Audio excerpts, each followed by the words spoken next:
the Huddle, a short-form interview series powered by CoachCorner, the platform connecting youth sports coaches with the programs that need them. I'm your host, Jordan Leonard, and each week we sit down with standout coaches shaping the future of youth athletics. These are real conversations about what drew them to coaching, the mentors who inspired them, and the lessons they're passing on to the next generation. Whether you're a seasoned coach, an up-and-comer, or just someone who loves the game, you'll walk away inspired and maybe even ready to get in the huddle yourself. Now let's get into it. Welcome to In the Huddle by CoachCorner. We have Emerson College lacrosse player, experienced coach through Lacrosse America, all while pursuing a career in sports communication, Coach Holland Rutter. Welcome, Coach Holland. Thanks for joining me today. Of course. Thanks for having me. Awesome. Cool. Well, want to jump right into it. Obviously, you're currently coaching lacrosse at Nugent Country Day. How's the season going so far? I know you're kind of mid-season right now. Yeah, so our first game is actually tomorrow. We kind of had a little bit of a slow start with tryouts. Like, we were stuck in a gym for a whole week, so we got into tryouts a little bit later since we wanted to see people on the field. And so we just got our teams, I believe, last Thursday. So we just started jumping into an actual practice. Yesterday was picture day. The girls love that. But now we're kind of playing catch up because our first game is tomorrow. Awesome. I love that. What's the game plan going into the first game tomorrow? Yeah, I guess tomorrow's game, like, all of our girls are super experienced. We formed like probably a 19-20 girl roster. We kept it a little bit smaller because we wanted everyone to be able to compete on that same like level. We can do sevens with each other. We have an amazing goalie. And going into tomorrow is definitely going to be a learning curve. We're playing Dexter, and Dexter is also a school that kind of just started. They only had 1 week of practice, just like us. So tomorrow we're kind of basing off where people's strengths and weaknesses are, adjusting as we go, because we have all our players are super well-rounded in like midfield, defense, offense. People want to play probably more offense, but we're going to see it all tomorrow. That's awesome. I feel like the first game of the season is all about getting out the kinks and learning about each player. I'm sure from the sidelines you can see, actually Sophia might be better positioned here than Alexa or whoever it might be. And so learning about the players throughout the game and kind of making adjustments after that. For sure. Yeah, we started playing sevens yesterday, and like even on defense you can see the girls who can talk, but like who communicate more, who slide faster, just like that. Those little like key moments just in sevens will reflect also on the field, and that's what we'll see to like make our starting lineup. I love that. How do you kind of go about being a tactician as a coach and adjusting on the fly? Are you a more vocal coach on the sidelines, or like at half times or timeouts, do you like to bring everyone together, say, here, this is what I'm seeing from the sidelines, and I think this is where we should make adjustments? Or do you let the game kind of go by and then kind of revisit so that there's not too much information all at once? Yeah, I feel like since it's also my first like official season coaching, I definitely want to get my groove in more.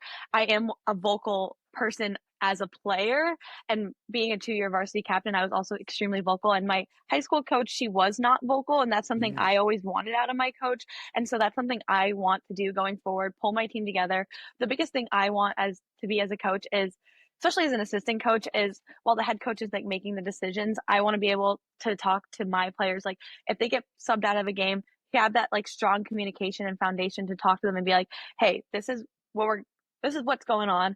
How do you feel right now? Do we need a breather, a mental break, a physical break, anything that they need? Just because I've been in games and my assistant coaches come up to me, like if I get a yellow card, a green card, she's like, here, this is what we do better. You're doing great. I love the hustle, but let's fix this. And that's kind of what I love in my assistant coach, and that's what I want to reflect on with my kids as well. I love that. I think it's so important to take things that you've learned from coaches in the past and kind of see what you like and what you didn't like and kind of turn it into your own. So that's awesome that you're kind of starting to do that already. Cool. Okay. So lacrosse has obviously been part of your life for a very long time. How do you think it's shaped you both as a player and as a coach today? Oh my goodness, that's a good question. I mean, it shaped a lot of me. Like I started off I was like theater, I did ice skating, never played a part of a team, always was like kind of like an individual. You do it like, especially with theater, it's like you get your sign, your role, and you're stuck in that whole role for the whole like show. And so like when I started playing lacrosse and being a part of a team sport, that communication aspect, that family, like all my best friends here at Emerson College are on the lacrosse team. We have that community within one another. And that's something that lacrosse has given me all my life. Like I can fall back on my teammates. My best friends back at home are also on my lacrosse team. And I think as just like overall, like for me, like it just has made me stronger. Like just as much as lacrosse is just much a mental game than it is like a physical game. Like you can have the bruises, but having a like overall it has brought my confidence to like a different level. Like I've had hard games where I've walked off the field like disappointed. Like we might have won, but I was disappointed in how I played. But but overall, being able to bounce back and have that mentality that you can believe in yourself, you can do it, you can score those goals, get those ground balls, get those draw controls.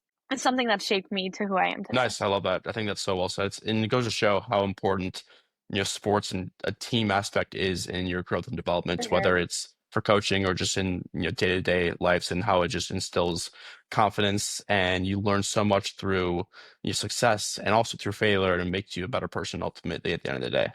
100%. That's awesome. In regards to the coaching side, how did you decide that you wanted to pursue, coaching? Was it somebody that motivated you, inspired you, just kind of happened to fall into your lap one day? Like what got you into coaching?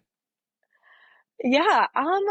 So since I worked at Lacrosse America and I did more of like the back end stuff, and also being a sports communications major in general, like I worked at the tournaments and I saw like kids around my age and I was like, I kind of want to be a part of that. Like I grew up loving kids. I've worked so many customer service jobs with kids, and I was like, I love lacrosse. I care about it so much. And now I kind of want to give back to like the lacrosse community. Like I ref back in high school and loved reffing, loved that type of side. Too much to deal with parents and coaches. Like had enough of that. But I wanted to give back to my community already. Like I love lacrosse so much and I care about it. And that's kind of what just seeing people my age do it was like, I think I can do this. And then I studied abroad last semester and I was like, once I came back here, I was like, I want to coach. Like I want to see if that possibility is out there for me, and I'm already loving it. Awesome. I love that so much. What do you think is the most fulfilling part of coaching and just working with kids in general? I think the most fulfilling part is being able to form the wins are amazing, but forming that relationship with the girls is kind of just the most fulfilling and rewarding part, is that they can trust you, they can come up to you and tell you about their day and tell you about like the little things they did in their lacrosse game. Seeing the joy when we haven't won a game yet, but they went undefeated last year, and I hope that's the same for this season as well.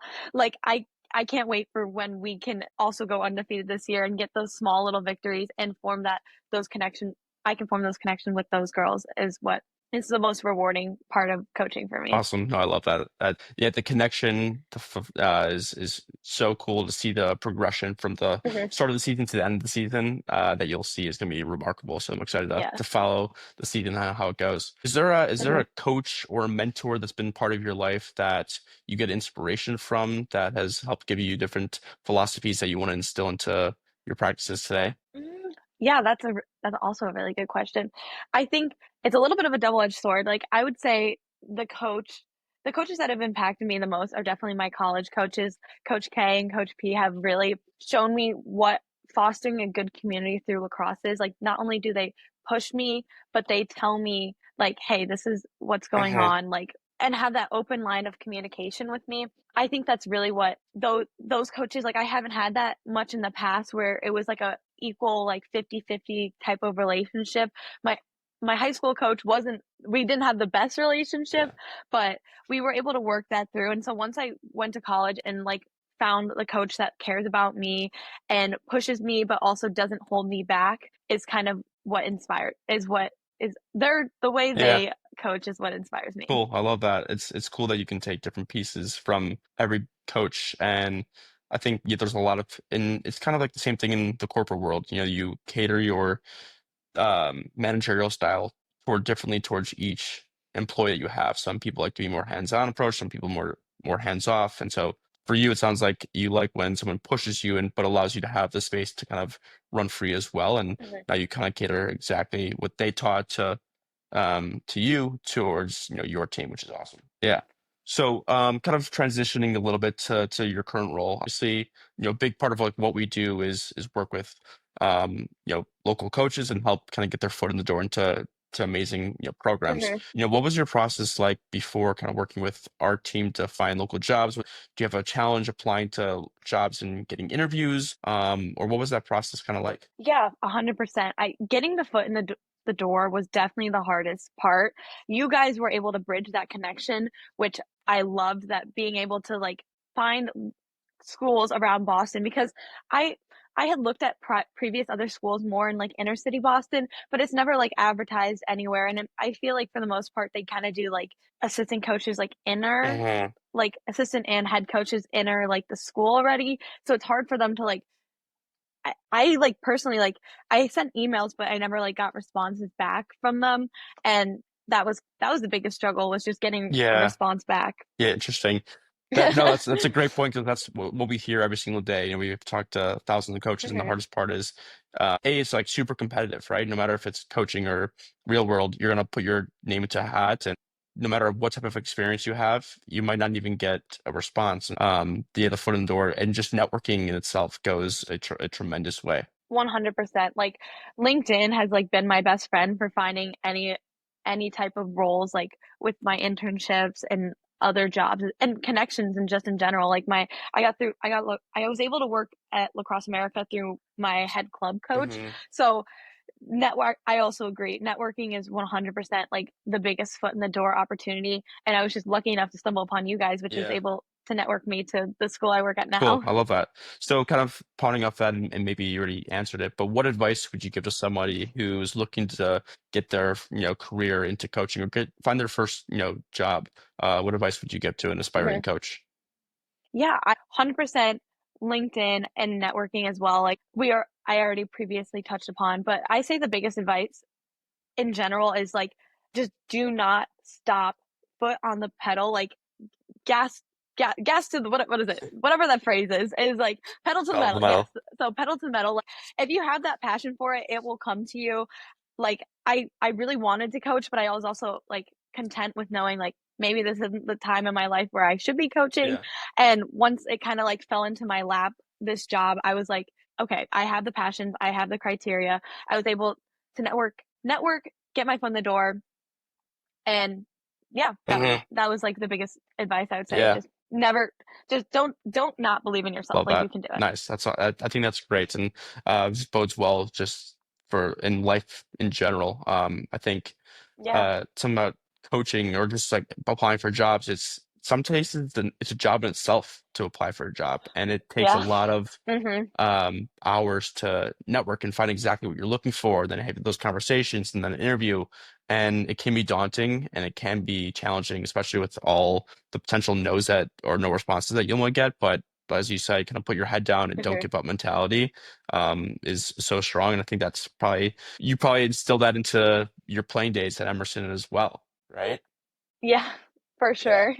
Yeah, no, like there's been so many times like I've applied for so many jobs, like well, I'm in the internship phase right now, but like applied for so many internships, don't hear back, get that first interview, Hmm. don't hear back for the second one. And it's just like you just keep going, keep applying. Like it's so daunting, like having to Yeah. constantly write a cover letter and for nothing, like Yeah. sometimes.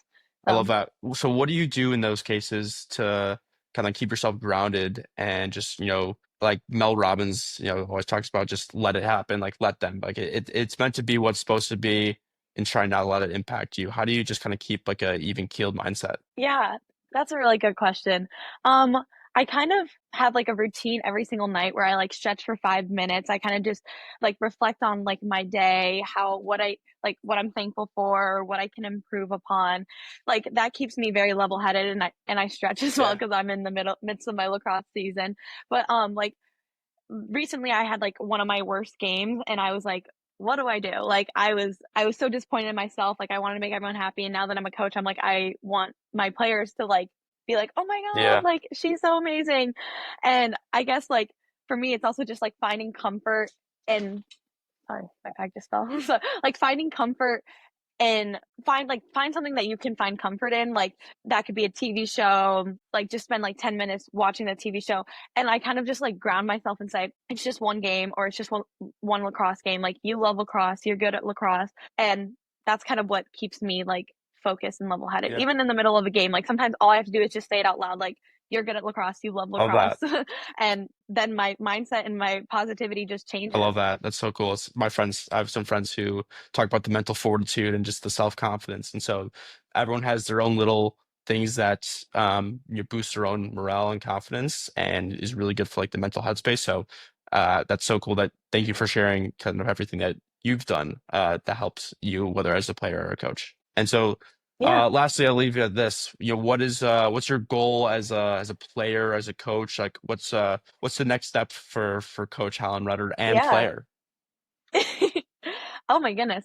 Well, I would love to, my goal, I would eventually love to become a head coach at the end of the day. Love to coach head coach for some D3 women's lacrosse program. But as of right now, kind of taking it year by year, assistant coach. Hopefully next year I can also be an assistant coach if it works within my schedule. And then as a player, I would love our team to make it to conference. We play in the NUMAC, which is like an extremely hard league. So play some of the most nationally ranked teams. So awesome. Taking it day by day, but that is our team goal. I love that. Well, very fun. Well, Holland, thank you so much for joining me today, sharing your story, giving some great words of wisdom and advice to the next wave of coaches. Excited to follow you in your career, both as a player at Emerson and this season at Dune. So excited to follow your success. And thank you so much for joining me today. Yeah, of course. Thank you so much. Thanks for tuning in to In the Huddle. Don't forget to hit that subscribe button and follow us on Coach Corner team on all socials for more updates. If you'd like to join the series or know someone who could be a great fit, email us at hello@coachcorner.io and we'd love to chat. And as we say, always in your corner, Coach Corner.